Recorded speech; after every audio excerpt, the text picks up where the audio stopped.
విద్యారంగ సమస్యలు పరిష్కరించడంలో ప్రభుత్వ నిర్లక్ష్య ధోరణిని నిరసిస్తూ వామపక్ష విద్యార్థి సంఘాల నాయకులు సచివాలయాన్ని ముట్టడించారు.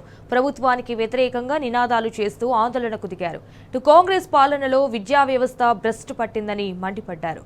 ఇక పెండింగ్ ఫీజు నియంత్రణ చట్టం, టీచర్ల నియామకాలు చేపట్టాలని డిమాండ్ చేశారు. అయితే విద్యారంగ సమస్యలను వెంటనే పరిష్కరించాలని డిమాండ్ చేస్తున్న వామపక్ష విద్యార్థి సంఘాల నాయకులను కూడా పోలీసులు అరెస్ట్ చేశారు.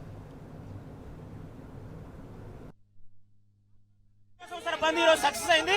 ముఖ్యమంత్రి ఇప్పటికైనా విద్యాశాఖకు మంత్రిని కేటాయించాలి. అందులో పెండింగ్ లో ఫీజు రీయింబర్స్మెంట్ స్కాలర్షిప్ విడుదల చేయాలి. ఫీజుల దోపిడీ అరికట్టాలని చెప్పేసి డిమాండ్ చేస్తున్నాం. లేని పక్షంలో వామపక్ష విద్యాసంఘాలుగా పీడీఎస్ విద్యాసంఘంగా భవిష్యత్తులో పెద్ద ఎత్తున ఉద్యమిస్తామని చెప్పి సందర్భంగా మేము హెచ్చరిస్తా ఉన్నాం. ముఖ్యమంత్రి గారికి ఇప్పటికైనా విద్యారంగ సమస్యలు పరిష్కరించండి. శ్రీ చైతన్య నారాయణ కార్పొరేట్ విద్యాసంస్థలు కుమ్ముగాయడం మానని చెప్పేసి ఈ సందర్భంగా మేము హెచ్చరిస్తా ఉన్నాం. ఈ రేవంత్ రెడ్డి ప్రభుత్వం పరిష్కరించే చాలా ఉన్నది. ఈ విధంగా కాస్మోటిక్ ఛార్జీలు పెండింగ్ కార్పొరేట్ విద్యా సంస్థల కాలం ఈరోజు ఎలాంటి పట్టించుకోకపోవడం,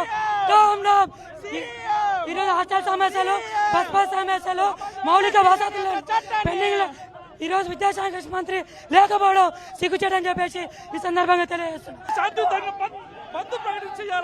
విద్యార్థుల సమస్యలు పరిష్కరించాలని చెప్పి